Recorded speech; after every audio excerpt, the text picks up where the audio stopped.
Hyderabad Jubilee hills club లో అర్ధరాత్రి కొందరు యువకులు వీరంగం సృష్టించారు. క్లబ్ బంద్ చేయడంతో ఆగ్రహానికి గురైన యువకులు ఫర్నిచర్ ను ధ్వంసం చేశారు. సమయం ముగిసిందని అందుకే బంద్ చేశామని నచ్చజెప్పిన క్లబ్ సిబ్బంది పైన పిడిగుద్దులతో దాడికి దిగారు. ఈ దాడిలో క్లబ్ లోని 5గురు గాయాల పాలయ్యారు. ఈ ఘటనలో గాయపడిన బాధితులు జూబ్లీ హిల్స్ పోలీస్ స్టేషన్ ముందు ఆందోళనకు దిగడంతో అర్ధరాత్రి కొద్దిసేపు హైడ్రామా నడిచింది. గాయపడిన బాధితులను ఆసుపత్రికి తరలించారు పోలీసులు.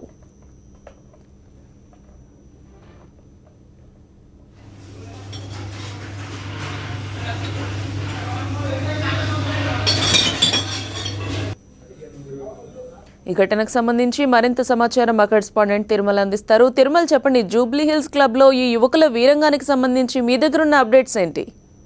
గౌతమి, రాత్రి 12 గంటల ప్రాంతంలో జూబ్లీ హిల్స్ పెద్దమ్మ గుడి సమీపంలో ఉన్నటువంటి ఓ పబ్కి కొంతమంది గుర్తు తెలియని యువకులు దాదాపు 15 మంది తాము మల్లెపల్లికి చెందినటువంటి ఒక రౌడీ షీట్లను అంటున్నామంటూ ఓ పబ్ సిబ్బందిని, పబ్ వద్ద ఉన్నటువంటి బౌన్సర్లను తమను లోపలికి అనుమతించాలంటూ కూడా వాళ్ళు వాగ్వాదానికి దిగింది. పబ్ సమయం మించిపోయింది, ఇప్పుడు అనుమతి లేదు అంటూ పబ్ సిబ్బంది నిరాకరించడంతో ఒక్కసారిగా అక్కడ ఉన్నటువంటి 15 మంది అనుచరులు కూడా ఈ పబ్ సిబ్బందిపై దాడికి పాల్పడ్డారు. ఈ దాడిలో 5గురు పబ్ లో పనిచేస్తున్నటువంటి 5 మంది సిబ్బందికి తీవ్ర గాయాలవడంతో వాళ్ళ సమీపంలో ఆసుపత్రికి తరలించారు. అదేవిధంగా పబ్ లో పనిచేస్తున్నటువంటి సిబ్బంది ఇచ్చిన ఫిర్యాదు మేరకు ఈ 15 మంది పైన కూడా జూబ్లీ హిల్స్ పోలీసులు కేసు నమోదు చేస్తున్నారు, దర్యాప్తు జరుపుతున్నారు. Gautami, thank you Tirumal.